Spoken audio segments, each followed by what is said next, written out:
بسم اللہ الرحمن الرحیم الصلاۃ والسلام علیک یا سیدی یا رسول اللہ وعلی آلک و اصحابک یا سیدی یا حبیب اللہ۔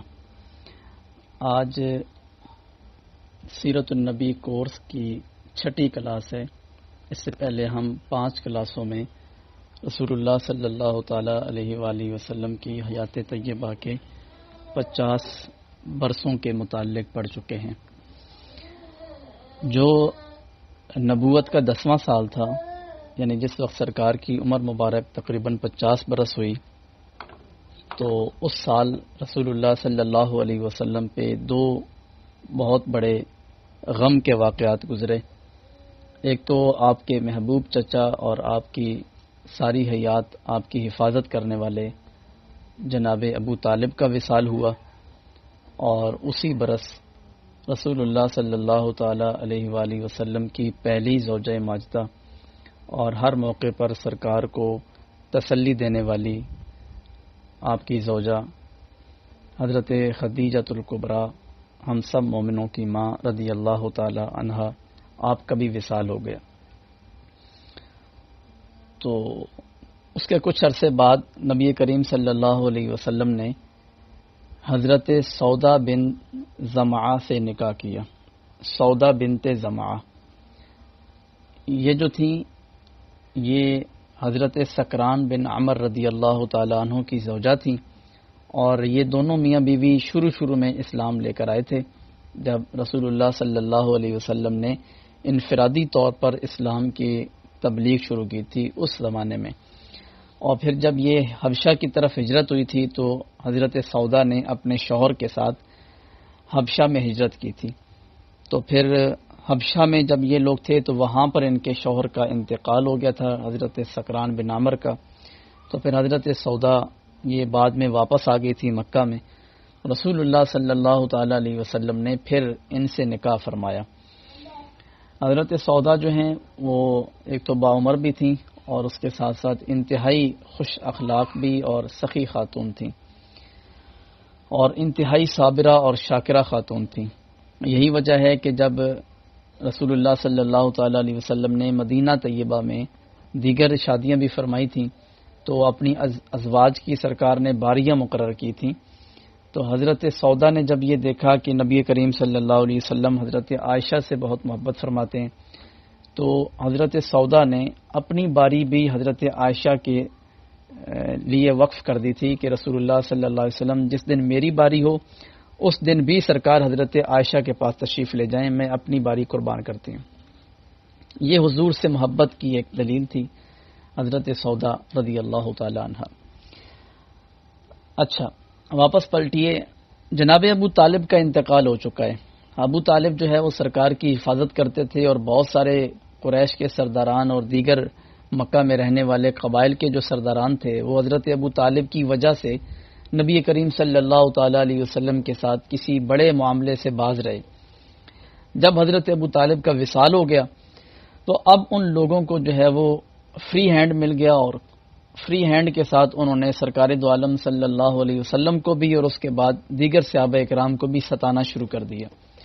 تشدد کے واقعات بہت زیادہ بڑھنے لگے، اور دوسری جانب جو صحابہ کرام تھے، اللہ تعالیٰ ان سب کی قبور پر کروڑوں رحمتیں نازل فرمائے، وہ بھی اپنی جگہ پر ثابت قدم رہے، اور ذرہ برابر بھی ان کی قدموں پہ کوئی جنبش نہ آئی، اور رسول اللہ صلی اللہ علیہ وسلم کے ساتھ ڈٹ کے کھڑے رہے۔ اس کی 3 اہم وجوہات ہیں استقامت کی۔ پہلی وجہ تو یہ ہے کہ انہوں نے جو عقیدہ توحید سیکھا تھا نا، وہ اس سرکار سے سیکھا تھا۔ عقیدہ توحید ایک ایسا عقیدہ ہے کہ جو بندے کو ہمیشہ کے لیے نڈر اور بے باک کر دیتا ہے، اور پوری کائنات کے خوف سے آزاد کر دیتا ہے۔ یہ اللہ تعالیٰ فرماتا ہے وَلَا تَخْشَوُا النَّاسَ وَاخْشَوْنِی، لوگوں سے نہ ڈرو، مجھ سے ڈرو۔ اور اللہ تعالیٰ نے ان مومنوں کی صفات بیان کرتے ہوئے ایک جگہ فرمایا لا یخافون لومۃ لائم، کوئی ملامت کرتا ہے تو یہ اس کی پرواہ نہیں کرتے۔ یہ اسلام کی تبلیغ کے لیے، پرچم توحید کی سربلندی کے لیے یہ ہمیشہ سرگرم عمل رہتے ہیں، اور کبھی بھی ان کے پائے ثبات میں کبھی کوئی لغزش نہیں آئی، اور ہمیشہ کے لیے یہ لوگ مستعد رہتے ہیں اسلام کی تبلیغ میں۔ اس کی وجہ یہ تھی کہ ان کا عقیدہ توحید مضبوط تھا۔ انہیں اس بات کا علم تھا کہ ساری طاقتوں کا مالک اللہ ہے، ہر چیز اسی کے دستے قدرت میں ہے، کسی قسم کا نفع اور کسی قسم کا نقصان جو ہے وہ اللہ تعالی کی اجازت کے بغیر ممکن ہی نہیں ہے۔ رسول اللہ صلی اللہ تعالی علیہ وسلم فرماتے ہیں وَلَا وِجْتَمَعُوا عَلَىٰ أَن يَضُرُّوكَ بِشَيْءٍ لَمْ يَضُرُّوكَ إِلَّا بِشَيْءٍ قَدْ قَتَبَهُ اللَّهُ عَلَيْكَ، یعنی اگر ساری کائنات مل کر تمہیں نقصان پہنچانا چاہے تو ایک ذرے برابر بھی تمہیں نقصان نہیں پہنچا سکتے مگر صرف اتنا ہی جتنا کہ اللہ تعالیٰ نے تمہارے مقدر میں لکھ دیا ہے۔ جو نقصان اللہ تعالیٰ نے تمہارے مقدر میں لکھ دیا ہے اس سے بڑھ کر وہ تمہارا بال بھی ٹیڑھا نہیں کر سکتے۔ رفعت الاقلام و جفت الصحف، قلمیں اٹھا لی گئی ہیں اور صحیفے خشک ہو چکے ہیں، یعنی وہ لوح محفوظ کی بات ہو رہی ہے کہ رب نے لوح محفوظ پر آپ کے مقدر میں جتنا نقصان لکھ دیا ہے وہ اس سے بڑھ کر پوری کائنات مل کر بھی آپ کو ذرہ برابر بھی نقصان نہیں پہنچا سکتی ہے۔ کسی قسم کا نقصان پوری کائنات مل کر آپ کو نہیں پہنچا سکتی ہے۔ یہ ان کا ایمان بن گیا تھا، صحابہ کرام کا عقیدہ تھا۔ لہذا انہیں پتا تھا کہ اگر کفار ہمیں ستاتے ہیں، ہمیں تنگ کرتے ہیں، ہمارے اوپر مصائب ڈھاتے ہیں، ہمیں مشکلات کا سامنا ہے اسلام کی تبلیغ کے سلسلے میں، تو یہ سب دکھ اور یہ سب مصیبتیں ہمیں ہمارے پروردگار کی طرف سے ہیں، اور اللہ کی رضا کے بغیر، رب کی مشیت کے بغیر یہ لوگ ہمارا کچھ بھی نہیں بگاڑ سکتے ہیں۔ اس لیے وہ صابر اور شاکر رہے۔ اور کسی نے خوبصورت بات کہی، اس نے کہا تھا کہ لطف سجن دم بدم، قہر سجن گاہ گاہ، انج بھی سجن واہ واہ تے انج بھی سجن واہ واہ۔ لطف کہتے ہیں مہربانی کو اور قہر کہتے ہیں پریشانی کو، یعنی رب کی جو مہربانی ہے وہ ہر وقت ہمارے ساتھ ہے۔ ہماری سانسیں چل رہی ہیں، ہمارے آنکھوں سے مسلسل نظر آ رہا ہے ہمیں، ہم زبان سے بول رہے ہیں، کانوں سے سن رہے ہیں، پیروں سے چل رہے ہیں، ہاتھوں سے پکڑ رہے ہیں، ہوا ہمیں میسر آ رہی ہے اور ہمارے لیے رزق مہیا ہے۔ تو یہ ساری مہربانیاں ہیں، ہم کھا سکتے ہیں، ہم پی سکتے ہیں، ہمارا معدہ کام کرتا ہے، ہمیں چیزیں ہضم ہو جاتی ہیں، سارے سسٹم بحال ہیں ہمارے۔ تو ایک ایک سانس میں اللہ تعالیٰ کی مہربانی شامل ہے۔ لطف سجن دم بدم، رب کی مہربانیاں ہر سانس میں ہمارے ساتھ ہیں۔ قہر سجن گاہ گاہ، اور پریشانی کبھی کبھی آتی ہے۔ روز تھوڑی بندے کا ایکسیڈنٹ ہوتا ہے، روز تھوڑی بندے کو بخار ہوتا ہے، روز تو نہیں نا کوئی پریشانی آتی بندے کو، کبھی کبھار آتی ہے۔ تو رب کی مہربانی ہر سانس میں ہے اور پریشانی اس کی طرف سے کبھی کبھار آتی ہے۔ اس نے کہا انج بھی سجن واہ واہ تے انج بھی سجن واہ واہ، یعنی رب مہربانی کرے تب بھی اس کی واہ واہ، اس کی مہربانی، اور اگر وہ پریشانی میں مبتلا کر دے تو تب بھی اس کا شکر گزار رہنا چاہیے، اس سے شکوہ اور شکایت نہیں کرنا چاہیے۔ کتنا خوبصورت مفہوم دیا عارف کھڑی میاں محمد بخش رحمۃ اللہ تعالی علیہ نے۔ آپ فرماتے ہیں جنہ دکھاں تے سونا دل بر راضی اونا تو سکھ وارے، جنہ دکھاں تے سونا دل بر راضی اونا تو سکھ وارے، دکھ قبول محمد بخشا راضی رہن پیارے، یعنی جن دکھوں پہ ہمارا پروردگار راضی ہے تو ہمیں تو وہ دکھ بسر و چشم قبول ہونے چاہیے۔ ہم کیوں ان دکھوں سے بھاگیں جن دکھوں پہ ہمارا پروردگار راضی ہے؟ تو عقیدہ توحید صحابہ کرام کا اتنا پختہ تھا کہ کوئی بھی مصیبت اور کوئی بھی پریشانی آئی، انہیں تپتی ریت پہ گھسیٹا گیا، ان کے گلوں میں رسیاں ڈال کے ان کے گلے دبائے گئے اور ان پر بھاری بھاری پتھر رکھے گئے، ان کو جوتوں کے ساتھ، کوڑوں کے ساتھ مارا پیٹا گیا، بے ہوش کر دیے جاتے تھے، اور لمبی لمبی مشقتیں اور بڑے بڑے مصائب کو برداشت کر جاتے تھے، صرف یہ دیکھ کر کہ ہمارا اللہ جس حال میں ہمیں رکھنا چاہتا ہے ہم اس حال پہ اپنے رب کی رضا پہ خوش ہیں۔ اس لیے اللہ تعالیٰ نے بڑا خوبصورت اعلان کیا تھا رضی اللہ عنہم ورضوا عنہ، یہ لوگ اللہ سے راضی ہیں تو پھر اللہ بھی ان سے راضی ہو گیا۔ اس لیے ہم ہر صحابی کے لیے کہتے ہیں رضی اللہ تعالی عنہ، یعنی یہ وہ بندہ ہے کہ جس نے اپنے پروردگار کو راضی کیا ہوا ہے، رب کو راضی کیا اس نے اپنا آپ سپرد کر کے۔ ان اللہ اشترى من المؤمنین انفسهم واموالهم بان لهم الجنہ، اللہ تعالیٰ نے اپنے حبیب سے سودا کیا، حبیب یہ مومنوں کی جان مال میرے حوالے کرو، بدلے میں جنت لے لو۔ اور مومنوں نے اپنا سب کچھ رب کی راہ میں قربان کیا، اپنا مال بھی اپنی جان بھی اللہ کی راہ میں دی، اور جتنی مصیبتیں اور پریشانیاں راستے میں آئیں انہوں نے ساری مصیبتیں ساری پریشانی خوش خندہ پیشانی کے ساتھ قبول کی. یہ اس لیے کہ ان کا عقیدہ توحید بڑا مضبوط تھا. انہیں پتا تھا کہ ڈر کے لائق ذات صرف اللہ تعالیٰ کی ہے، جس سے ڈرنا ہے نا وہ صرف اللہ ہے، باقی ان لوگوں سے نہیں ڈرنا. یہ موت تبھی آنی ہے جب رب چاہے گا. جو اس نے لکھا ہے نا اس کے مطابق موت آئے گی، ورنہ موت نہیں آئے گی.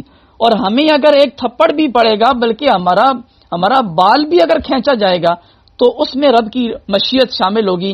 رب کی مشیت کے بغیر یہ ہمارا بال بھی نہیں اکھاڑ سکتے ہیں. تو اس کا مطلب یہ ہے کہ اگر اللہ ہمیں اس حال میں رکھنا چاہتا ہے تو ہمیں اسی حال میں راضی اور خوش رہنا چاہیے.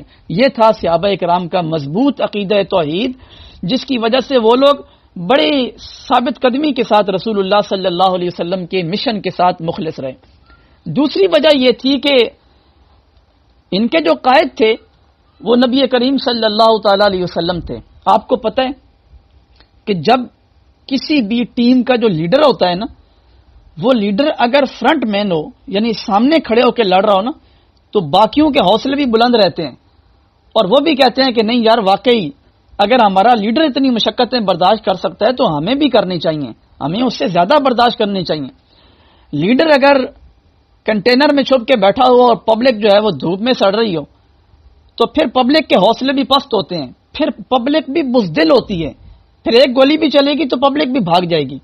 لیکن اگر عوام کے اندر موجود ہے ان کا لیڈر اور جتنی مشقتیں عوام لے رہی ہے ویسی دھوپ یہ بھی لے رہا ہے، ویسے آنسو گیس اسے بھی آ رہے ہیں، ویسے شل اسے بھی پہنچ رہے ہیں، تو پھر جو عوام ہوگی نا ان کا جوش دیدنی ہوگا. پھر آپ دیکھیے گا کہ اگر وہ گولیاں بھی چلیں گی نا اپنے سینوں پہ کھانے کے لیے تیار ہوں گے کہ یار ہمارا لیڈر اتنی مشقت برداشت کر رہا ہے، ہمیں تو اس سے آگے بڑھنا چاہیے. پھر اپنی جانیں بھی قربان کریں گے اور وہ گولیوں سے دھماکوں سے ڈریں گے بھی نہیں، اس لیے کہ لیڈر جو اندر ہے. تو رسول اللہ صلی اللہ تعالی علیہ وسلم کی ذات عالیہ ان کا لیڈر تھی. کیا کمال لیڈر تھے. اور کسی نے کہا تھا کہ فخر کا دل میں دریچہ باز کرنا چاہیے، جن کا تو آقا ہے ان کو ناز کرنا چاہیے. بھائی ہمیں تو ناز کرنا چاہیے کہ اللہ تعالیٰ نے محمد صلی اللہ علیہ وسلم جیسا آقا نصیب فرمایا ہے. اور رسول اللہ صلی اللہ علیہ وسلم عوام میں اتر کے اتنی ہی مشقتیں برداشت کر رہے تھے اور ویسا ہی سلوک سرکار کے ساتھ کیا جا رہا تھا جیسا کہ آپ کے ساتھیوں کے ساتھ کیا جا رہا تھا. تو آپ کے ساتھی آئے روز ان معاملات کو دیکھ رہے تھے کہ کبھی سرکار کے سر انور سے خون بہایا جاتا ہے، کبھی سرکار کی گردن پہ اوجریاں رکھی جاتی ہیں، کبھی حضور کے گلے میں رسی ڈال کے آپ پر تشدد کیا جاتا ہے، کبھی کچھ کیا جاتا ہے، کبھی راہوں میں کانٹے بچھائے جاتے ہیں. مختلف قسم کی سازشیں، پلاننگ اور تشدد کے واقعات ان کی نگاہوں کے سامنے تھے اور انہیں پتا تھا کہ جب رسول اللہ صلی اللہ علیہ وسلم اتنی مشقتیں برداشت کر رہے ہیں اور ہمارے لیے کر رہے ہیں، ہماری نجات کے لیے کر رہے ہیں، تو ہمیں تو اس سے بھی زیادہ کرنی چاہیے. تو یہ دوسری وجہ تھی اہم صحابہ کرام کے ثابت قدم رہنے کی. اور پھر تیسری وجہ یہ تھی کہ رسول اللہ صلی اللہ علیہ وسلم کے دین میں عقیدہ آخرت بڑا مضبوط تھا. سرکار نے صحابہ کرام کو جو عقیدہ آخرت پڑھا دیا تھا نا، یہ بھی ان کے ثابت قدمی کا بڑا اہم سبب تھا. رسول اللہ صلی اللہ علیہ وسلم نے انہیں بتایا کہ اگر آج مشقتیں برداشت کرو گے تو کل رب اتنی آسانیاں کرے گا کہ باقی سارے لوگ حیران رہ جائیں گے کہ رب نے اتنی کرم نوازیاں کی کیسے. رب جنت کے دروازے کھولے گا تمہارے لیے، جنت میں ایسے ایسے محلات ہیں، اس قسم کی حوریں ہیں اور اس قسم کی چیزیں سرکار نے بتائیں کہ ان کا عقیدہ آخرت مضبوط ہوا. سرکار نے فرمایا کہ جب تم دنیا میں مشقتیں برداشت کرو گے، جس نے تم پہ ظلم کیا ہوگا کل حشر کے دن رب ایک انصاف کی جو ہے نا وہ عدالت لگائے گا اور اس عدالت انصاف میں رب تمہارا مقدمہ سنے گا اور شواہد اس کے پاس موجود ہیں. ان شواہد کی بنیاد پر وہ تمہارے مقدمے کو سنتے ہوئے تمہارے مخالفین کو سزا بھی دے گا. تو صحابہ کرام کا یہ نظریہ بھی پکا تھا کہ آج جو ہم پہ ایک ڈنڈا اٹھا رہے ہیں، آج جو ہمارے ساتھ تشدد کر رہے ہیں، کل یہ لوگ ہوں گے اور ان کے گریبان ہوں گے، ہمارا ہاتھ ہوگا. یعنی ہمارا بھی دور آئے گا، ہم بھی ان کے گریبان پکڑیں گے، ہم بھی ان سے بدلہ لیں گے. اور اس بدلے کی خواہش نے اور اپنے ملنے والی جزا کی خواہش میں، اور رسول اللہ نے بتایا کہ آج مشقتیں برداشت کرو گے، کل حشر میں رب میرا پڑوس دے گا، میری شفاعت دے گا، رب اپنا دیدار کروائے گا. اللہ کے دیدار کی خواہش میں، رسول اللہ کی رفاقت کی خواہش میں، جنت کی خواہش میں، اللہ تعالیٰ کی محبت کی خواہش میں ان لوگوں کے عقیدے اتنے مضبوط ہو گئے تھے کہ اب وہ ہر قسم کی پریشانی سے جو ہے وہ پھر جناب ابو طالب کے وصال کے بعد کفار نے دوبارہ نبی کریم صلی اللہ علیہ وسلم پر بھی اور آپ کے ساتھیوں پر بھی تشدد شروع کر دیا، بہت سارے ظلم ڈھائے۔ تو رسول اللہ صلی اللہ علیہ وسلم جب اہل مکہ کے ایمان سے مایوس ہوئے تو سرکار نے مکہ کے قرب و جوار میں جو بستیاں تھیں وہاں پر تبلیغ کا سفر فرمایا۔ تو قریب کی کئی بستیوں میں سرکار تشریف لے کر گئے، اور انہی سفروں میں سے ایک سفر تھا طائف کا سفر۔ طائف کا سفر بہت معروف ہے۔ نبی کریم صلی اللہ علیہ وسلم اپنے غلام زید بن حارثہ کی معیت میں طائف میں گئے۔ طائف میں بڑے رئیس لوگ رہتے تھے، مالدار لوگ تھے، اور یہ سارے بھی بت پرست تھے۔ نبی کریم صلی اللہ علیہ وسلم نے انہیں توحید کا پیغام سنایا، اسلام کی دعوت دی، انہیں بتایا کہ بتوں کی عبادت درست نہیں ہے، ایک خدا کی عبادت کرو، وہی عبادت کے لائق ہے، میں اللہ تعالیٰ کا منتخب کردہ رسول ہوں، اور مجھے مانو، اور میں جو نظریات بتاتا ہوں انہیں قبول کرو۔ ان لوگوں نے نہ صرف یہ کہ سرکار کی دعوت کو مسترد کیا، بلکہ ان بدبختوں نے نبی کریم صلی اللہ علیہ وسلم کے پیچھے اوباش لڑکے اور شریر گنڈوں کو لگا دیا۔ ان بےہودہ لوگوں نے نبی کریم صلی اللہ علیہ وسلم پر پتھراؤ کیا۔ حضور کے جسم اقدس پر پتھراؤ ہوا تو سرکار کے جسم سے خون بہا، اور اتنا شدید خون بہا کہ آپ کے نالین مبارک بھی ان جوتوں سے آپ کے نالین مبارک بھی اس خون سے تر ہو گئے۔ قربان جائیں جناب زید بن حارثہ رضی اللہ تعالیٰ عنہ سرکار پہ جھک جاتے اور پتھر اپنے اوپر برداشت کرتے، لیکن ظاہر ہے کہ جب وہ بھی نڈھال ہو جاتے تو زمین پہ گرتے، اور پھر پتھراؤ جو ہے وہ سرکار دو عالم صلی اللہ علیہ وسلم کی ذات پہ ہوتا۔ نبی کریم صلی اللہ علیہ وسلم درد کی شدت سے جب زمین پہ بیٹھتے تو یہ گنڈے آگے بڑھتے اور سرکار کو کندھوں سے پکڑ کے پھر کھڑا کر دیتے۔ حضور آگے چلتے تو یہ پھر پتھراؤ کرتے۔ الغرض کہ انہوں نے نبی کریم صلی اللہ علیہ وسلم پر اس قدر شدید پتھراؤ کیا کہ سرکار بہت نڈھال ہو گئے، اور بڑی مشکل سے حضور ان کی بستی سے باہر نکلے۔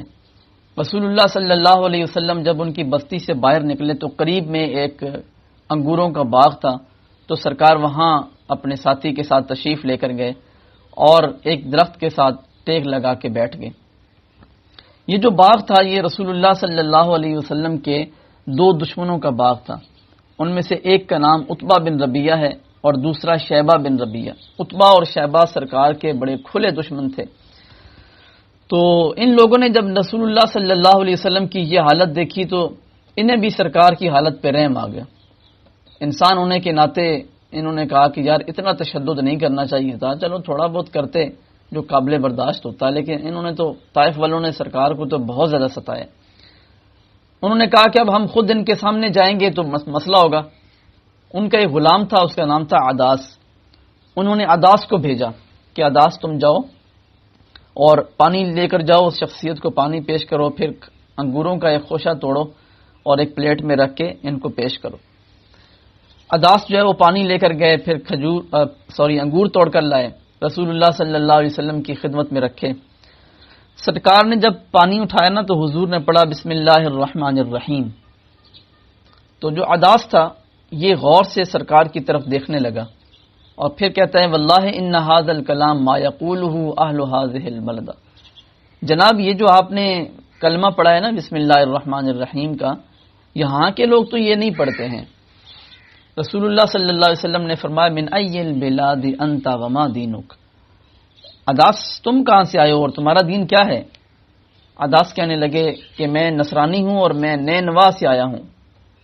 رسول اللہ صلی اللہ علیہ وسلم نے نینوا کا نام سنا تو سرکار نے فرمایا من قریۃ الرجل الصالح یونس بن متا، تم ایک نیک آدمی یونس بن متا کے علاقے سے ہو، حضرت یونس علیہ السلام جو اللہ کے نبی تھے۔ تو عداس کہتا ہے وما یدریکا، آپ کو کیسے معلوم ہوا کہ وہ یونس کا علاقہ ہے؟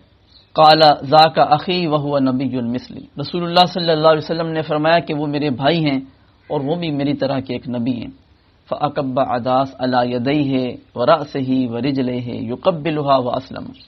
اب یہ حدیث کے لفظ ہیں، ہمارے ہاں آج کل لوگوں کو مسئلہ ہوتا ہے کہ بھئی کسی بزرگ کے ہاتھ چومے تو شرک ہو گیا، کسی کے پاؤں چومے تو شرک ہو گیا۔ تو عداس جو ہیں وہ سرکار کے اوپر جھکے اور انہوں نے سرکار کی پیشانی کو بوسہ دیا، حضور کے ہاتھ چومے، حضور کے پیر بھی چومے، اور پھر انہوں نے کہا کہ جناب ہاتھ بڑھائیے، میں بھی آپ کے ہاتھ پہ بیعت کرنا چاہتا ہوں۔ تو عداس مسلمان ہو گئے۔ رسول اللہ صلی اللہ علیہ وسلم طائف سے جو مشقت برداشت کر کے آئے تھے، سرکار دو عالم صلی اللہ علیہ وسلم نے جب عداس کا ایمان دیکھا تو حضور اس مشقت کو بھول گئے کہ سفر رائے گا نہیں گیا، چلو وہ نہ صحیح تو یہ ایک بندہ تو مسلمان ہوا، آج کا دن تو ضائع نہیں گیا۔ تو عداس مسلمان ہوئے۔ کچھ دیر بعد جبریل رسول اللہ صلی اللہ علیہ وسلم کی خدمت میں حاضر ہوئے۔ جبریل نے کہا کہ جناب جو پہاڑوں کا فرشتہ ہے یہ آپ سے کوئی بات کرنا چاہتا ہے۔ سرکار نے فرمایا جی کہو۔ پہاڑوں کا فرشتہ آگے ہوا، سلام عرض کرنے کے بعد کہتا ہے کہ جناب جو آپ کے ساتھ واقعہ پیش آیا ہے اللہ نے دیکھا ہے، آپ نے جو دعوت دی اللہ نے سنی، انہوں نے جو جواب دیا اللہ نے وہ بھی سنا، آپ نے جو کوشش کی اللہ تعالیٰ نے وہ سب دیکھا، اور انہوں نے جو رد عمل دیا اس پر اللہ نے وہ بھی دیکھ لیا ہے۔ آپ حکم کیجئے میں ان دو پہاڑوں کو ملا کے ان طائف کے بدماشوں کو پیس کے رکھ دیتا ہوں، مٹا دیتا ہوں ان کی ہستی اس دنیا سے جنہوں نے اللہ کے محبوب کو ستایا ہے۔ رسول اللہ صلی اللہ علیہ وسلم نے کیا خوبصورت جواب دیا۔ سرکار فرماتے ہیں بل ارجو ان یخرج اللہ من اصلابہم من یعبد اللہ وحدہ لا شریک لہ، نہیں ان کو چھوڑ دو، مجھے امید ہے کہ اللہ تعالیٰ ان کی نسلوں سے ایسی قوم نکالے گا جو اللہ وحدہ لا شریک کی عبادت کریں گے اور بت پرستی سے باز آئیں گے۔ یعنی یہ لوگ اگرچہ ایمان نہیں لاتے، میں اپنا تشدد معاف کرتا ہوں، مجھے اللہ تعالیٰ نے رحمت بنا کر بھیجا ہے، میں اپنا تشدد معاف کرتا ہوں، لیکن مجھے ان کی نسلوں سے امید ہے کہ ان کی نسلیں ایمان لائیں گی۔ آج آپ جائیں طائف میں توحید کے جھنڈے لگیں تو وہاں توحید کا پرچار ہے۔ رسول اللہ صلی اللہ تعالی علیہ وسلم نے ساری حیات میں کبھی اجتماعی طور پر کسی بھی بستی اور کسی علاقے کے خلاف سرکار نے دعا نہیں کی ہے، اور رسول اللہ صلی اللہ علیہ وسلم کی اس رحمت کو دیکھتے ہوئے اللہ تعالیٰ نے خود بھی فرمایا وَمَا كَانَ اللَّهُ لِيُعَذِّبَهُمْ وَأَنْتَ فِيهِمْ، پیارے حبیب جب تک آپ ان کے اندر ہیں میں کبھی ان کو اجتماعی عذاب میں مبتلا نہیں کروں گا۔ اور رسول اللہ صلی اللہ علیہ وسلم اب بھی ہمارے درمیان موجود ہیں، اس لیے ہم پر اجتماعی طور پہ عذاب نہیں آ رہا، ورنہ امت کا حال آپ کے سامنے ہے۔ وہ کون سا گناہ ہے جو اس امت نے نہیں کیا؟ پچھلی امتوں کا ایک گناہ تھا جس کی وجہ سے ان پر عذاب نازل ہوتے تھے، وہ تمام کے تمام گناہ یہ امت بھی کر رہی ہے، لیکن اجتماعی طور پہ کبھی بھی اس پر عذاب نہیں آیا۔ اس کی وجہ یہ ہے کہ رسول اللہ صلی اللہ علیہ وسلم ہمارے درمیان اب بھی موجود ہیں۔ سفر سے واپسی پر رسول اللہ صلی اللہ علیہ وسلم نخلا کے مقام پہ ٹھہرے۔ اس سفر سے واپسی پر رسول اللہ صلی اللہ علیہ وسلم نخلا کے مقام پہ ٹھہرے، اور رات آپ نماز کے اندر قرآن کریم کی تلاوت کر رہے تھے، تو جنہوں نے تلاوت کو سنا اور جن قرآن کریم کی تلاوت کو سن کے اتنا متاثر ہوئے کہ وہ اور جنوں کو بھی بلا کر لائے، اور ان جنوں نے وہاں پر نبی کریم صلی اللہ تعالی علیہ وسلم کے ہاتھ پر بیعت کی، اور جن بھی مسلمان ہو گئے، تو رسول اللہ صلی اللہ علیہ وسلم اس سے مزید سرکار کو تسلی ہوئی، اور سرکار طائف میں جو مشقت برداشت کر چکے تھے وہ مشقت آپ کو بھول گئی کہ چلو عداس بھی مسلمان ہو گیا، جن بھی مسلمان ہو گئے، سفر رائے گا نہیں گیا، سفر کسی کام تو آ ہی گیا۔ تو رسول اللہ صلی اللہ تعالی علیہ وسلم کی حیات طیبہ میں، آپ کی سیرت میں طائف کا دن انتہائی مشقت بھرا دن تھا۔ جنگ احد ہوئی تو جنگ احد کے بعد حضرت عائشہ صدیقہ نے سرکار سے پوچھا کہ حضور احد سے بڑھ کر کوئی سخت دن آپ کی زندگی میں آیا؟ نبی کریم صلی اللہ علیہ وسلم نے فرمایا ہاں عائشہ، احد سے بھی سخت دن وہ دن تھا جب میں طائف میں توحید کا پیغام لے کر گیا تھا۔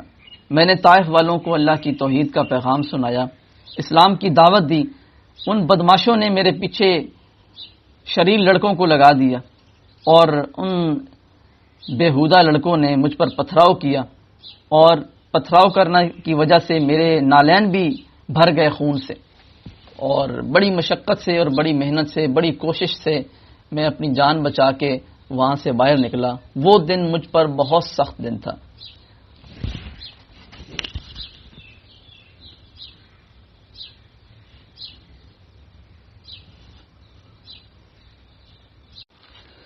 خیر اس کے بعد حج کا موسم آ گیا، حاجی حج کرنے کے لیے آئے، تو رسول اللہ صلی اللہ علیہ وسلم کے لیے ہر سال جو حج کا ایونٹ ہوتا تھا یہ بڑا اہم ہوتا تھا۔ سرکار اس میں جہاں جہاں لوگ بیٹھے ہوتے تھے حضور وہاں جا کے اسلام کی دعوت دیتے تھے، تو کفار بھی پیچھے پیچھے ہوتے تھے، ابو لہب، ابو جہل وغیرہ، اور یہ بلند بلند آوازوں سے کہتے تھے کہ یہ دیوانہ ہے، اس کی بات نہ سنیں، یہ جادوگر ہے، اس کی بات نہ سنیں، اور یہ اپنے دین سے پھر گیا ہے، اس کی بات نہ سنیں، وغیرہ وغیرہ، شور شرابہ کرتے تھے تاکہ رسول اللہ صلی اللہ علیہ وسلم کی بات لوگ نہ سن پائیں۔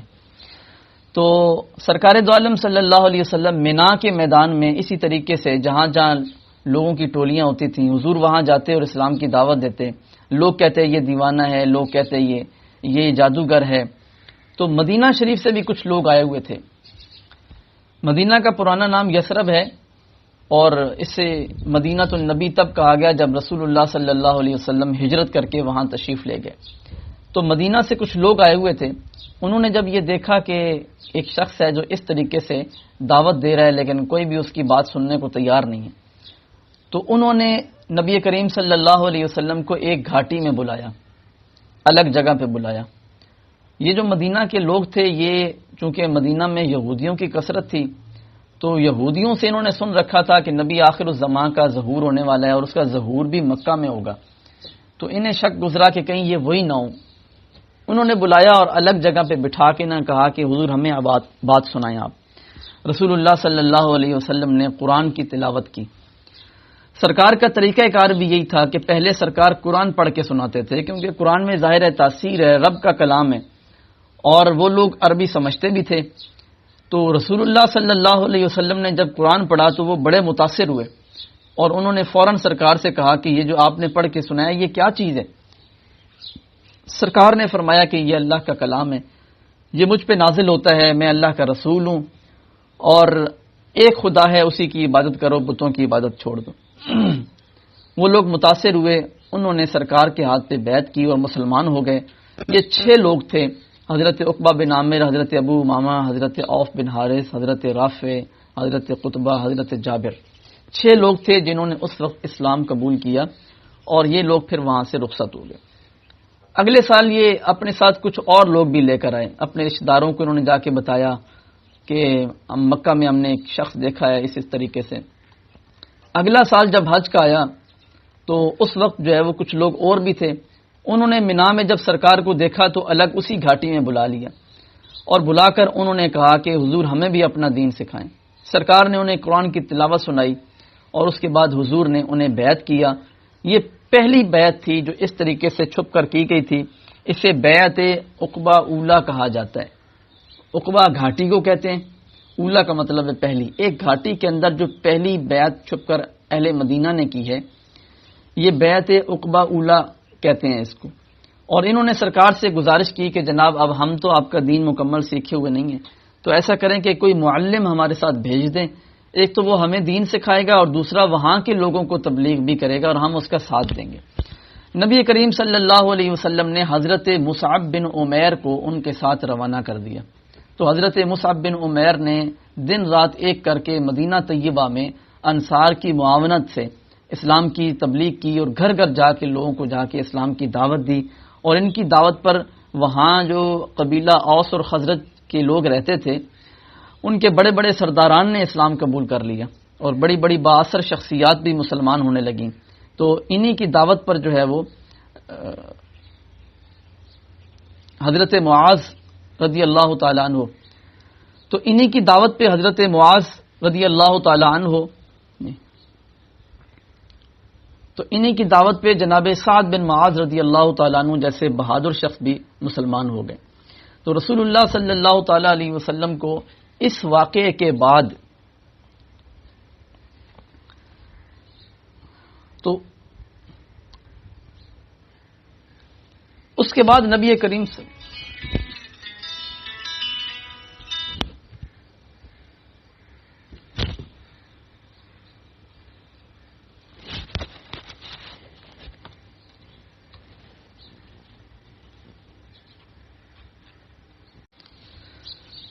پھر اس کے بعد معراج کا واقعہ پیش آیا۔ رسول اللہ صلی اللہ تعالی علیہ وآلہ وسلم معمول کے مطابق آرام فرما تھے، تو حضرت جبریل جو ہیں وہ تشریف لائے. انہوں نے دیکھا کہ سرکار آرام کر رہے ہیں. رسول اللہ صلی اللہ تعالی علیہ وسلم کو بیدار کیسے کیے جائے. حضرت جبریل سوچنے لگے کہ میں بلند آواز سے درود پاک پڑھوں, دروازہ بجاؤں, یا سرکار کے پاؤں مبارک دباؤں جس سے حضور بیدار ہو جائیں. کیونکہ پہلے تو جبریل جب بھی آتے تھے تو سرکار بیدار ہوتے تھے اور وہ گفتگو کر کے چلے جاتے تھے. آج سرکار آرام فرماتے. تو حضرت جبریل سوچنے لگے کہ میں سرکار کو بیدار کیسے کروں. وجہ یہ ہے کہ رسول اللہ صلی اللہ تعالی علیہ وسلم کی بارگاہ کا جو ادب ہے وہ بہت زیادہ ہے. اس قدر شدید ادب ہے کہ اگر کوئی شخص بلند آواز سے سرکار کو پکارتا بھی ہے تو اس کے سارے اعمال ضائع ہو جاتے ہیں. ان تحبط اعمالکم وانتم لا تشعرون. اللہ تعالیٰ فرماتا ہے تمہارے سارے اعمال ضائع ہو جائیں گے اور تمہیں اس بات کا شعور بھی نہیں رہے گا. وہ مدینہ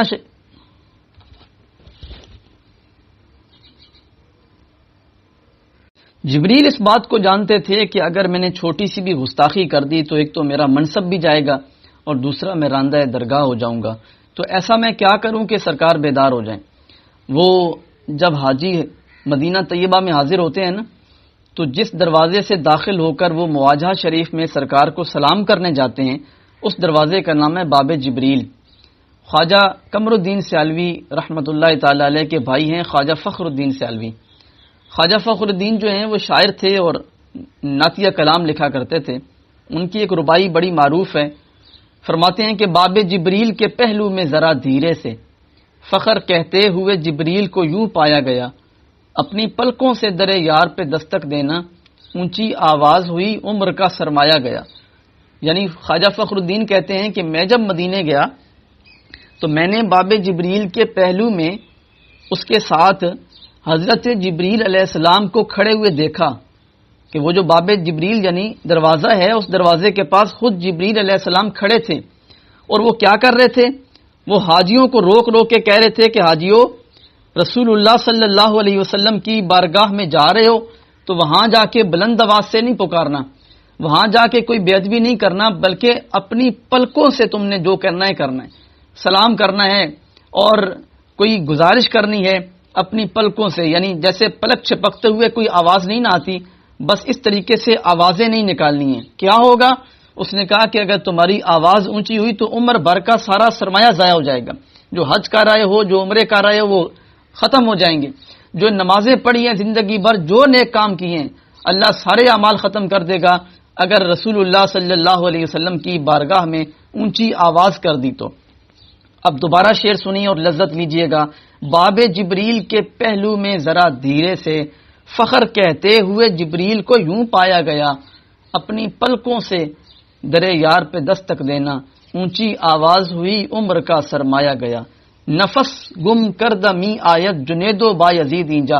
حضرت جنید بغدادی اور بایزید بستامی جیسے بڑے بڑے حضرات بھی جب رسول اللہ کی بارگاہ میں آتے ہیں تو اپنا سانس بھی آہستہ لیتے ہیں اور سانس بھی روک کے آتے ہیں کہ کہیں سانسوں کی آواز اونچی ہو گئی تو زندگی بھر کے اعمال ضائع نہ ہو جائیں.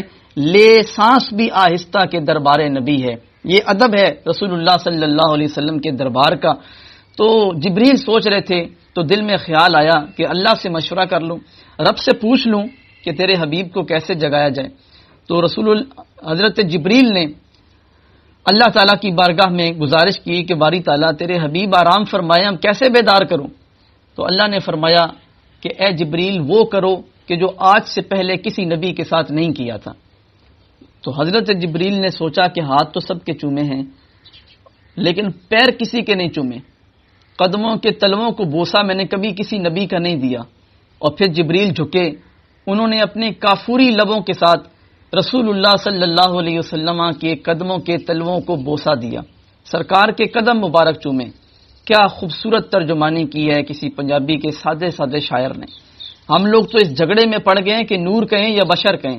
اس سادہ بندے نے یہ کہا کہ بشر تے چادر تان کے ستا نور چمے پہ تلیاں, بشر تے چادر تان کے ستا نور چمے پہ تلیاں, اس دی خاطر سجیاں ہویاں نے عرش برین دیاں گلیاں, تے بشر تے اگے ودھے ہی جاوے نوری رہ گیا تھلے, جس ویلے انہوں وددیاں ویکھے آکھے بلے بلے. یعنی یہ نوریوں کا سردار ہے جبریل، فرشتوں کا سردار ہے جبریل. انہو بین الملائکۃ کالنبی بین افراد امت ہی، جبریل کا فرشتوں کے درمیان وہی مقام ہے جو ایک نبی کا اپنی امت کے افراد کے درمیان مقام ہوتا ہے. اتنا اعلیٰ درجے کا فرشتہ اور فرشتوں کا سردار وہ سرکار کے قدموں کو بوسہ دے رہا ہے. لوگ اس جھگڑے میں پڑ گئے ہیں کہ اب سرکار کو نور کہیں یا بشر کہیں. اللہ تعالیٰ ہدایت عطا فرمائے. بہرحال حضور جو ہے وہ جبریل کے کافوری لبوں کی ٹھنڈک سے بیدار ہوئے. حضرت جبریل نے رسول اللہ صلی اللہ علیہ وسلم کو بتایا کہ آج آپ اللہ تعالیٰ کے مہمان بنیں گے. تو سرکار تو معمول کے مطابق آرام کر رہے تھے. حضور کو تو اس بات کی پیشگی اطلاع بھی نہیں دی گئی تھی کہ آج آپ اللہ تعالیٰ کے ہاں مہمان ہوں گے. اگر پیشگی اطلاع ملتی تو سرکار جو ہے وہ سجتے سنورتے اور حضور کچھ ایسا کرتے کہ ظاہر اللہ کی بارگاہ میں جانا ہے تو کچھ نہ کچھ تو سچ سنور کے جاؤں. لیکن اللہ تعالیٰ کو یہ پسند تھا کہ میں اپنے حبیب کو اپنے پاس بلاؤں تو پیشگی اطلاع نہ دوں. اگر پیشگی اطلاع دی تو میرا محبوب سچ سنور کے آئے گا. لیکن رب کا مطلوب یہ تھا کہ رب جنت کی حوروں کو، جنت کے غلمان کو جنہیں اپنے حسن پہ ناز تھا، انہیں رب اپنے محبوب کی سادگی دکھانا چاہتا تھا کہ میرے محبوب سادگی میں کیسے لگتے ہیں. اور کیا خوب ترجمانی کی ہے پیر نصیر الدین شاہ صاحب نے. آپ فرماتے ہیں کہ پہنچی جو ان کی سادگی حسن تک نظر، پہنچی جو ان کی سادگی حسن تک نظر، حوروں نے رکھ دیے وہیں پہ زیور اتار کر. یعنی سرکار کی سادگی دیکھ کر وہ جنت کے حور و غلمان جو اپنے حسن پہ نازاں تھے وہ بھی اپنا حسن سرکار کے قدموں میں لے کے بیٹھے کہ حضور کی شان کا کوئی مقابلہ نہیں کر سکتا. رسول اللہ صلی اللہ علیہ وسلم نے وضو فرمایا، جبریل نے آپ کا سینہ چاک کیا اور یہ شق صدر ہوا. اور اس کے بعد علم و حکمت کا ایک تشت تھا جو جبریل علیہ السلام نے سرکار کے سینہ مبارک میں انڈیلا. رسول اللہ صلی اللہ علیہ وسلم کو براق پہ سوار کیا گیا. براق ایک سواری ہے. براق جو ہے وہ لفظ برق سے مبالغہ ہے. برق بجلی کو کہتے ہیں. بجلی کتنی تیز رفتار ہوتی ہے، تو اس سے بھی کئی گنا تیز رفتار جو ہے وہ سواری تھی جسے براق کہا گیا. تو اس کی تیز رفتاری اتنی تھی کہ رسول اللہ فرماتے ہیں جہاں میری نگاہ پڑتی تھی نا، میری حد نگاہ پر اس کا قدم پڑتا تھا. یعنی انسان اگر کھڑا ہو کے دیکھے تو تقریباً جو ہے وہ جس کی نگاہ تیز ہوتی ہے وہ 1-1.5 میل تو دیکھ لیتا ہے اگر راستہ صاف ہو تو. یعنی 1-1.5 میل تک میری نگاہ پہنچی ہے، وہاں فوری طور پہ اس کا قدم پہنچتا تھا. پھر اسی طریقے سے آگے تو براق جو ہے وہ لے کر آپ کو بیت المقدس گیا. بیت المقدس قبلہ اول ہے، یہ جو ابھی مقبوضہ ہے، یہودیوں نے قبضہ کر رکھا ہے فلسطین میں. رسول اللہ صلی اللہ علیہ وسلم وہاں پہنچے. وہاں تمام کے تمام انبیاء موجود تھے. سب انبیاء کرام نے سرکار کا استقبال کیا. پھر آدم سے لے کے جناب عیسیٰ تک تمام انبیاء نے خطبے دیے، سرکار نے بھی خطبہ دیا. اب باری تھی کہ امام کون بنے گا. 2 رکعت نماز پڑھنی تھی. حضرت جبریل علیہ السلام آگے بڑھے اور انہوں نے سرکار کا ہاتھ پکڑا اور مصلی امامت پہ کھڑا کر دیا. معراج کی شب وہ عظیم شب ہے کہ اس رات میرے اور آپ کے آقا صلی اللہ تعالی علیہ وآلہ وسلم کو اللہ تعالی نے امامت انبیاء کے منصب پر فائز فرمایا کہ آپ سارے نبیوں کے امام بنے، امام الانبیاء کے لقب سے ملقب ہوئے. تو رسول اللہ صلی اللہ علیہ وسلم منصب امامت پہ ہیں. تھوڑی دیر یہاں ٹھہریے گا. شریعت کا حکم یہ ہے کہ جہاں پر کوئی مقرر امام نہ ہو اور سب لوگ جمع ہو اور جماعت کروانا چاہتے ہوں تو ان میں سے امام اسے بنایا جائے اعلمہم، جو سب سے بڑا عالم ہو. اب یہاں دیکھیں وَعَلَّمَ آدَمَ الْأَسْمَاءَ كُلَّهَا، یا علم الاسماء کے ماہر جناب آدم بھی کھڑے ہیں. وَعَلَّمْنَاهُ صَنْعَةَ لَبُوسٍ لَكُمْ، یہاں علم صنعت کے ماہر داؤد علیہ السلام بھی کھڑے ہیں. وَعُلِّمْنَا مَنطِقَ الطَّيْرِ، یہاں جانوروں کی بولی اور پرندوں کی بولی کے ماہر جناب سلیمان علیہ السلام بھی کھڑے ہیں. الغرض کے علوم کے ماہر اور علم و حکمت کے سرچشمے یہاں تشریف فرما ہیں. اپنے اپنے ادوار میں کوئی ان کے مقابل نہیں تھا. یہ اپنے اپنے عہد کے، اپنے اپنے زمانے کے بڑے بڑے علماء کھڑے ہوئے ہیں. تو رسول اللہ صلی اللہ علیہ وسلم کو جب منصب امامت پہ کھڑا کیا گیا تو اس کا مطلب یہ تھا کہ تمام علوم انبیاء ایک طرف ہیں اور علم مصطفیٰ ایک طرف ہے. علوم انبیاء مل کر بھی علم مصطفیٰ کا مقابلہ نہیں کر سکتے ہیں۔ دوسرا یہ ہوتا ہے کہ اگر سب عالم ہوں تو اقرأہم، جس کی قرات سب سے اچھی ہو، جو سب سے اچھا قرآن پڑھ لیتا ہو، اسے آگے کیا جائے گا۔ اب یہاں پہ حضرت داؤد علیہ السلام جیسی شخصیت بھی کھڑے۔ حضرت داؤد پہ کتاب نازل ہوئی ہے زبور۔ داؤد علیہ السلام جب زبور کی تلاوت کرتے تھے تو پرندے بھی سہم جاتے تھے، ہر چیز اپنی جگہ پر سانسیں روکے داؤد علیہ السلام کی لحن میں مگن ہو جاتی تھی اور آپ کی زبان سے کلام الہی سنتی تھی۔ تو لحن داؤدی ایک مشہور جملہ ہے، یہ تعبیر کی جاتی ہے اس سے خوبصورت آواز۔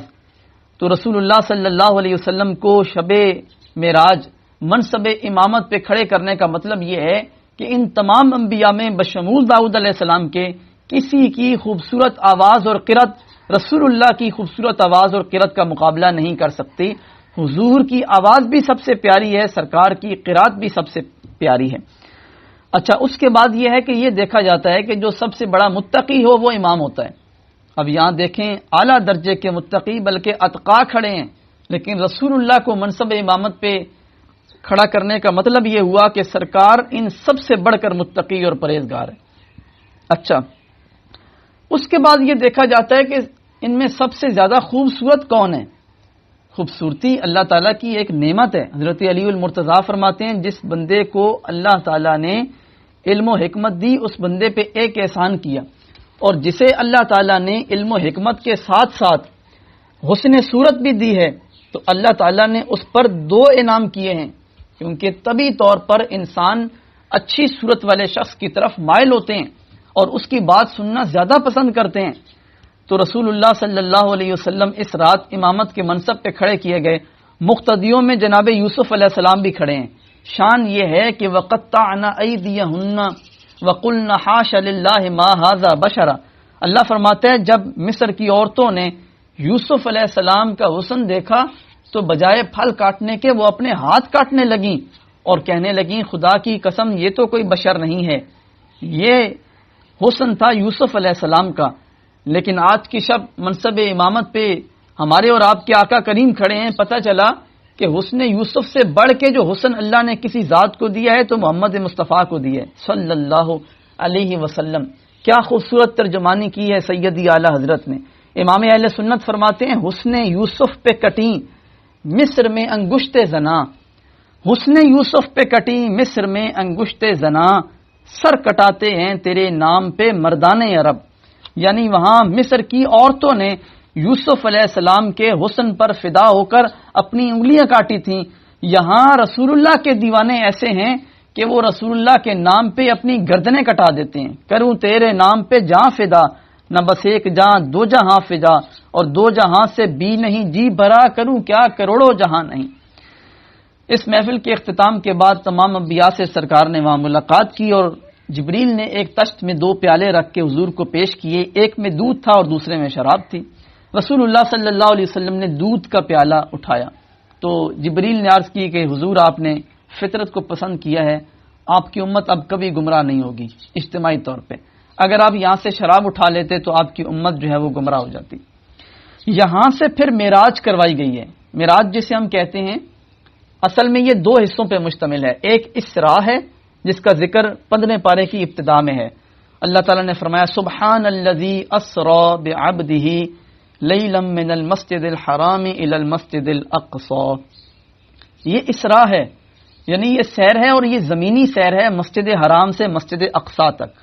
اور اس کے بعد حدیثوں میں ہے کہ عرج بی، یعنی مجھے اوپر لے جایا گیا، تو وہاں سے لفظ معراج نکلا ہے۔ اب ہم اس پورے واقعے کو معراج کہہ دیتے ہیں، ورنہ اس کے دو حصے ہیں، ایک حصہ اسراء ہے زمینی سیر اور ایک حصہ معراج ہے یعنی آسمانی سیر۔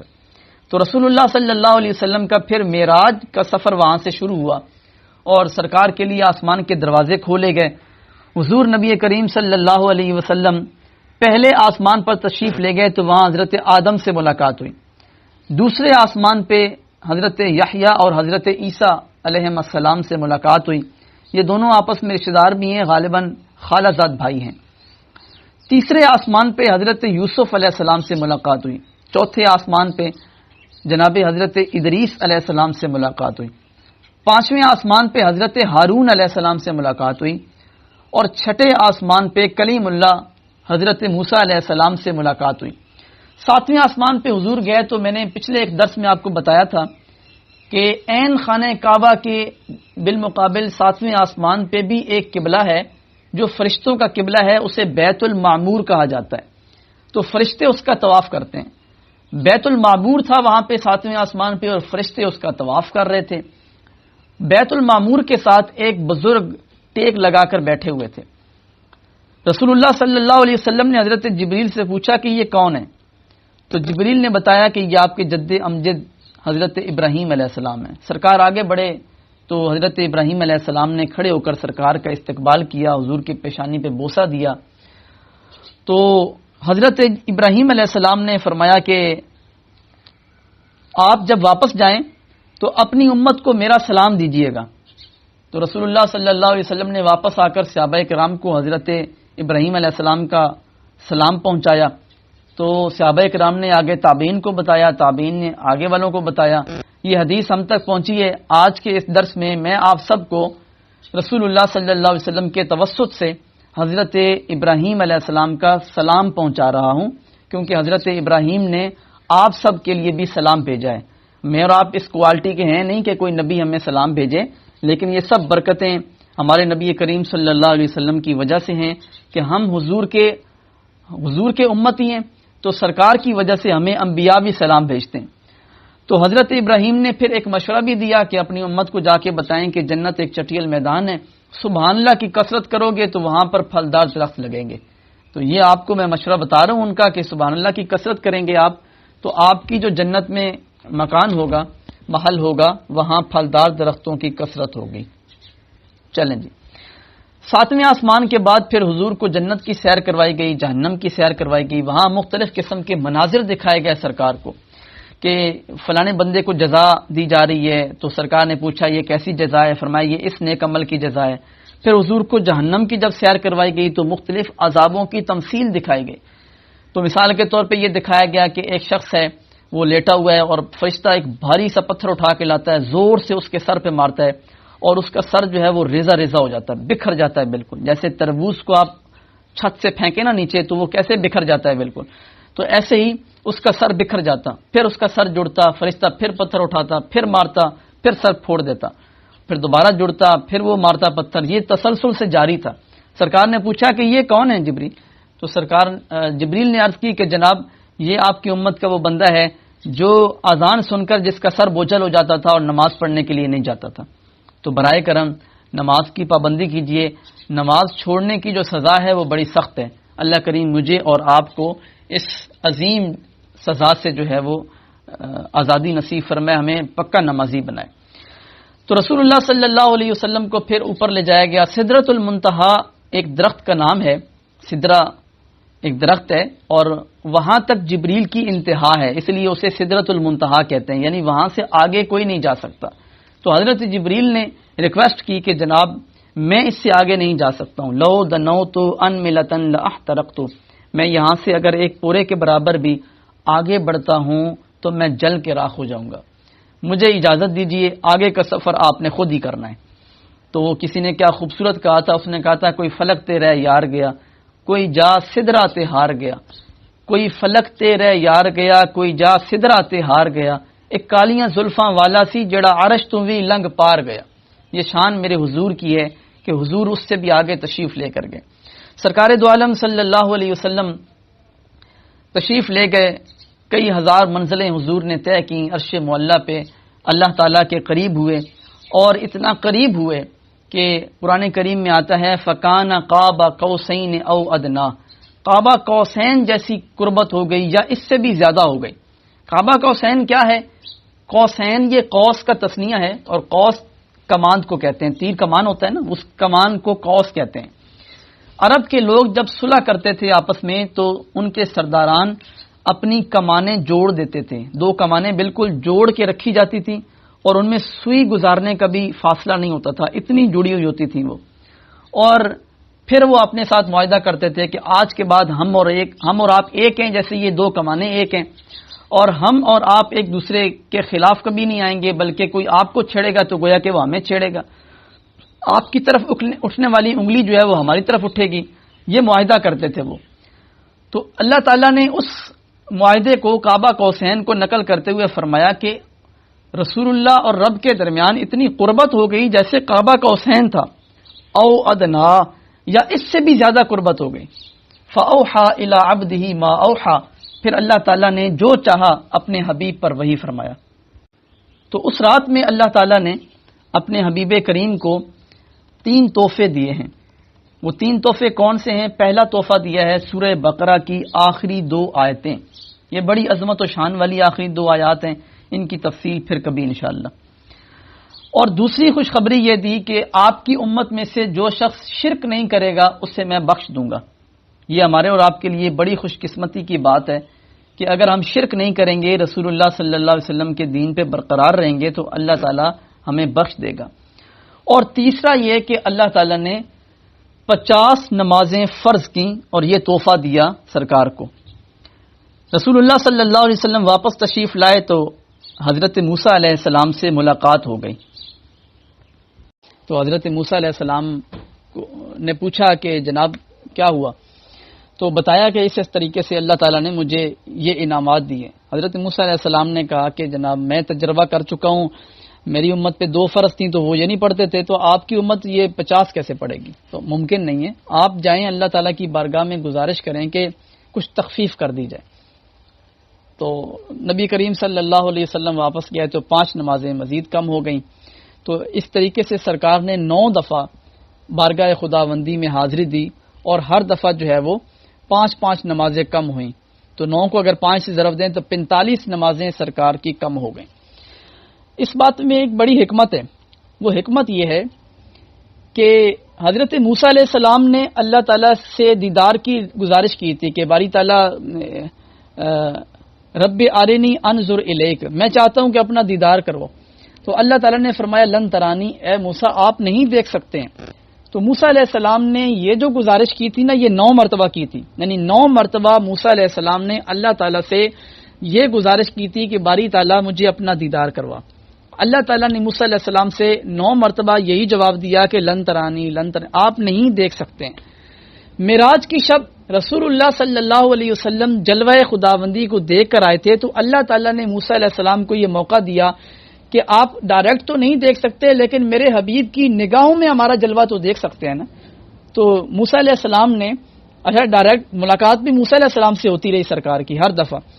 تو حضرت موسیٰ علیہ السلام نے سرکار کی نگاہوں سے جلوہ خداوندی کا دیدار کیا اور پھر 5 نمازیں کم کروائیں، پھر 5 کروائیں. الغرض کے 9 مرتبہ حضرت موسیٰ علیہ الصلاۃ والسلام نے رسول اللہ صلی اللہ علیہ وسلم کو واپس بھیجا اور 9 مرتبہ ہر دفعہ سرکار جلوہ خداوندی کو دیکھ کر آتے تھے اور موسیٰ علیہ السلام سرکار کی نگاہوں سے اللہ تعالیٰ کا دیدار کر لیتے تھے.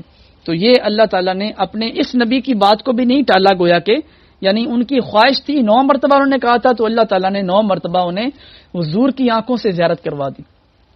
خیر سرکار واپس پلٹے، رات ابھی باقی تھی، سرکار آرام فرمانے لگے. صبح ہو گئی. صبح ہوئی تو سرکار نے یہ بات جو ہے وہ اپنے ساتھیوں کو بتائی. یہ بات جب بتائی تو یہ بڑی حیرت والی بات تھی کہ ایک ہی رات میں بندہ بیت المقدس سے ہو کے آ گئے، آسمانوں کی سیر کر کے آ گئے، یہ کیسے ممکن ہے؟ اب لوگوں نے جب بات ادھر ادھر بتائی تو کفار کے سامنے بات آ گئی. کفار کو جو ہے نا وہ خلاف باتیں کرنے کا ایک اور موقع مل گیا.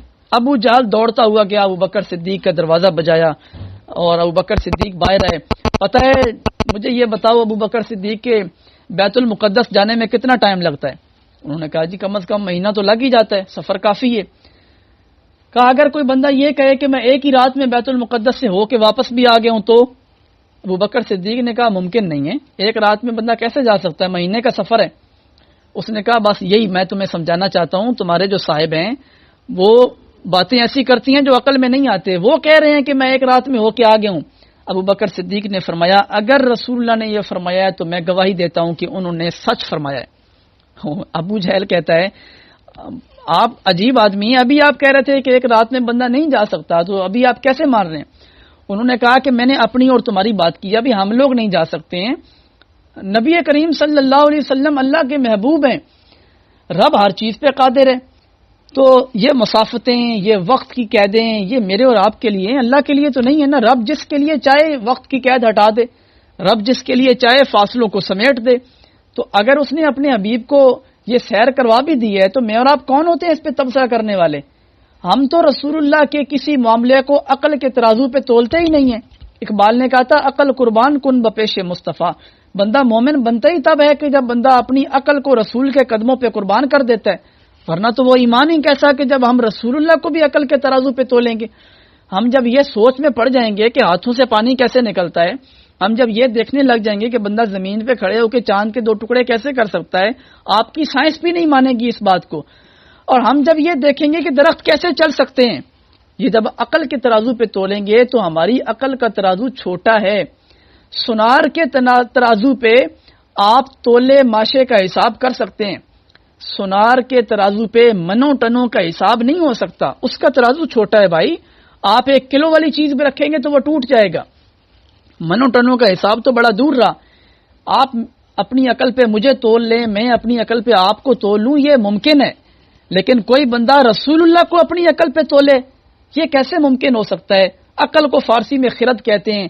کیا بات کی امام عشق و محبت میں، سیدی اعلیٰ حضرت امام احمد رضا خان قادری فرماتے ہیں کہ خرد سے کہہ دو کہ سر جھکا لے، خرد سے کہہ دو کہ سر جھکا لے، گماں سے گزریں گزرنے والے، یہاں خود پڑے ہیں جہت کو لالے، کوئی کیا بتائے کدھر گئے تھے، سراغ عین و متا کہاں تھا، نشان کیف و الا کہاں تھا، نہ کوئی ساتھی نہ کوئی راہی، نہ سنگ منزل نہ مرحلے تھے، گمانے امکان کے جھوٹے نقطوں تم اول آخر کی پھیر میں ہو، محیط کی چال سے تو پوچھو کدھر سے آئے کدھر گئے تھے، کوئی حد ہے ان کے عروج کی، بلغل الاب کمال ہی۔ سبحان اللہ، یہ حضور کی شان ہے۔ میں اور آپ اگر عقل کے ترازو پہ تولنے لگیں گے ان شانوں کو تو یقیناً ہمارے عقل کے ترازو جواب دیں گے، جیسے کہ ان بدبختوں نے عقل پہ تولا۔ یہ ہم نام نہیں لینا چاہتے، اپنی زبان کو کیوں ہم خراب کریں جب ہم تذکرہ سرکار کا کر رہے ہیں، لیکن انہوں نے جب اپنی عقل پہ تولا تو انہوں نے بڑی عجیب عجیب باتیں کہنا شروع کر دی۔ کسی نے کہا کہ یہ خواب آیا تھا سرکار کو، معراج جسمانی نہیں تھی، یہ خواب آیا تھا۔ کسی نے کہا تھا کہ حضور کا جسم مبارک زمین پہ تھا، حضور کی روح نے پرواز کی تھی۔ سبحان اللہ۔ تفسیرات احمدیہ میں حضرت ملا جیون رحمۃ اللہ تعالی علیہ نے لکھا ہے والاصح انہ کان فی الیقظۃ، صحیح یہ ہے کہ رسول اللہ کو معراج بیداری میں ہوئی، بے جسد ہی مع روح ہی، اپنے جسم کے ساتھ اپنی روح کے ساتھ۔ وعلیہ اہل السنت والجماعہ، اہل سنت مذہب حق کا یہی موقف ہے۔ فمن قال انہ بالروح فقط او فی النوم فقط فمبتدع ضال مضل فاسق، جو بندہ کہتا ہے کہ صرف روح نے سیر کی، جو کہتا ہے کہ خواب میں یہ ہوا، وہ بندہ بدعتی ہے، گمراہ ہے اور فاسق ہے۔ بس یہ ہے، حضور کی شان کو عقل پہ تولا جا سکتا ہی نہیں ہے۔ اب کسی نے کہا کہ اچھا ٹھیک ہے، حضور 6 آسمانوں پر تو گئے تھے لیکن آگے اللہ تعالیٰ کا دیدار نہیں ہوا، اور یہ جو قرآن میں آیا نا کہ فکان قاب قوسین ادنیٰ، یہ جبریل سرکار کے قریب ہوئے تھے، یعنی جو بات ہو رہی ہے نا کہ قرب ہوا تھا کسی ذات کا، وہ قرب ہوا تھا جبریل کا، یعنی اللہ تعالیٰ سرکار کے قریب نہیں ہوا تھا۔ کمال ہے۔ ان لوگوں نے اگر بخاری شریف بھی اٹھا کے پڑھ لی ہوتی تو عقلوں سے پردہ اٹھتا۔ بخاری شریف کی جلد نمبر 2 میں صفحہ 1120 ہے، حتی جاء سدرۃ المنتہی ودن الجبار رب العزت فتدلی حتی کان منہ قاب قوسین او ادنیٰ۔ یہ میں نے بخاری کے الفاظ پڑھے ہیں، پھر کہوں گا بن عشق نبی پڑھتے ہیں بخاری، آتا ہے بخار ان کو نہیں آتی ہے بخاری، یعنی باقی سارے کاموں میں بخاری کی رٹ ہے، جہاں حضور کی شان کی بیان بات آ جائے بخاری شریف میں، وہاں ان کی آنکھوں میں جو ہے نا وہ سیسا گھس جاتا ہے، اور ایسی تعصب کی اینک لگا کے حدیثوں کی کتابیں پڑھتے ہیں کہ حضور کی شان نظر ہی نہیں آتی۔ وہ بڑی زبردست بات کی میرے امام اعلیٰ حضرت نے، فرماتے ہیں کہ ذکر روکے فضل کاٹے نقص کا جو یہاں رہے، پھر کہے مردک کہ ہوں امت رسول اللہ کی، نہ حضور کا ذکر کرنے دیتے ہو، نہ حضور کی کوئی فضیلت بیان کرنے دیتے ہو، اور جب کوئی فضیلت بیان کرنے لگتا ہے تو تمہیں اسے روک دیتے ہو، ہر وقت حضور کے عیب تلاش کرتے رہتے ہو، یہ بھی نہیں پتا تھا وہ بھی نہیں پتا تھا، اور پھر کس منہ سے کہتے ہو کہ آپ رسول اللہ کی امت ہو اور تم پر میرے آقا کی عنایت نہ سہی نجدی ہو، کلمہ پڑھانے کا بھی احسان گیا یار، اور چلو تم پر سرکار کا کوئی احسان نہ سہی لیکن حضور نے یار تمہیں کلمہ تو پڑھایا ہے نا، دین تو تمہیں دیا ہے نا، اتنا احسان ہی مان لو سرکار کا اور ان کے عیب ڈھونڈنے سے باز رہو۔ اللہ تعالیٰ کو پسند یہ ہے کہ لوگ رسول اللہ صلی اللہ علیہ وسلم کی شان اور عظمت کے چرچے کریں۔ جو باتیں حضور کے نقص اور عیب کی طرف لے جاتی ہیں، اگر کوئی بندہ اس نیت سے ان باتوں کو پڑھتا بھی ہے نا، وہ بندہ گستاخ ٹھہرتا ہے۔ یہ سورت ہے عبس و تولی، سورہ عبس، اس میں نا اللہ تعالیٰ نے اپنے رسول اللہ صلی اللہ علیہ وسلم کے ساتھ کچھ کلام فرمایا ہے۔ تو ایک بندہ تھا حضرت عمر کے دور میں، وہ روزانہ فجر کی نماز میں عبس و تولی پڑھتا تھا، عبس و تولی۔ تو لوگوں نے شکایت کی حضرت عمر کو کہ حضور یہ ہر روز عبس و تولی پڑھتا ہے۔ تو حضرت عمر نے اسے بلایا اور اسے کہا کہ میں نے سنا ہے تم ہر روز عبس و تولی کی تلاوت کرتے ہو۔ کہتا ہے جی ہاں میں ہر روز ہی کرتا ہوں۔ آپ اندر گئے، اندر جا کے آپ نے تلوار اٹھائی، اس کا سر اڑا دیا، فرمایا یہ بندہ گستاخی کی نیت سے عبس و تولی کی تلاوت کرتا ہے۔ یعنی اگر اللہ تعالیٰ نے اپنے حبیب سے محبت میں کچھ سخت الفاظ کہہ دیے، اگر کوئی بندہ قرآن کی تلاوت کرتے ہوئے بھی یہ نیت رکھے گا کہ اس میں سرکار کی تنقیص شان کی اگر وہ نیت شامل کر لے گا، تو عمر بن خطاب کا فیصلہ یہ ہے کہ یہ بدبخت جہنمی گستاخ رسول ہے، اس کی گردن مار دی جائے۔ حالانکہ وہ نمازیں پڑھتا ہے، مصلی پہ کھڑا ہو کے جماعت کرواتا ہے، امام مسجد ہے۔ او بھائی کسی کی داڑیاں دیکھ کے، کسی کی پگڑیاں دیکھ کے، کسی کے جبے دیکھ کے، کسی کے مدرسے دیکھ کے، ان کے بڑے ادارے دیکھ کے، ان کی خدمات دیکھ کے ان پر فدا نہ ہو جایا کرو، ان کے یوٹیوب کے چینل اور ان کے ملینز میں فالوور دیکھ کے، ان کے ویوز دیکھ کے فدا نہ ہو جایا کرو کہ یہ پلمبر ہے اور انجینئر اور بڑے لوگ اسے سنتے ہیں۔ اس کی بات سنو جو رسول اللہ کی عظمت اور شان کی بات کرتا ہے۔ اور میں آپ کو یہ مشورہ دوں، بے شک آپ ہمیں نہ سنا کریں یا کسی سنی عالم کو نہ سنیں، آپ کی مرضی ہے، لیکن مشورہ قبول کر لیں۔ جس بندے کو سننے سے آپ کے دل میں حضور کی محبت بڑھتی ہو، سمجھ لیں کہ وہ بندہ حق پہ ہے، اور جس بندے کو سننے سے حضور کی کوئی آپ کو عیب نظر آتا ہو، وہ بندہ راستے سے ہٹا ہوا ہے، چاہے وہ کتنا بڑا تہجد گزار ہو، بڑے جبے کبے والا ہو، بڑی عظمت اور بڑی شان والا ہو، وہ بندہ اللہ کی نگاہ میں ایک مچھر سے بھی زیادہ حقیر اور ذلیل ہے۔ اللہ کریم مجھے اور آپ کو رسول اللہ صلی اللہ علیہ وسلم کی شان عظمت ہر لمحہ ہر دم بیان کرنے کی توفیق عطا فرمائے۔ قربان جائیں امام اہل سنت فرماتے ہیں رہے گا یوں ہی ان کا چرچا رہے گا، پڑے خاک ہو جائیں جل جانے والے، اور واقعی وہ جل جائیں، مٹ گئے مٹتے ہیں مٹ جائیں گے عادات تیرے، نہ مٹا ہے نہ مٹے گا کبھی چرچا تیرا، ولل آخرۃ خیر لک من الاولی، ہر آنے والا لمحہ حضور کی شان کے لیے بہت بلند اور بہت اعلیٰ مرتبہ لے کر آئے گا۔ آج دیکھ لیں، آج سے 5 سال پہلے لوگ جھنڈیاں لگاتے تھے اور لائٹنگ کرتے تھے، اور آج 5 سال بعد بھی لوگ جھنڈیاں لگاتے ہیں، آپ کو زمین آسمان کا فرق نظر آئے گا۔ حضور کی شان اور عظمت کے چرچے دن بدن بڑھتے جا رہے ہیں اور ان بدبختوں کا منہ کالا ہو رہا ہے۔ اور اس نے کہا تھا کہ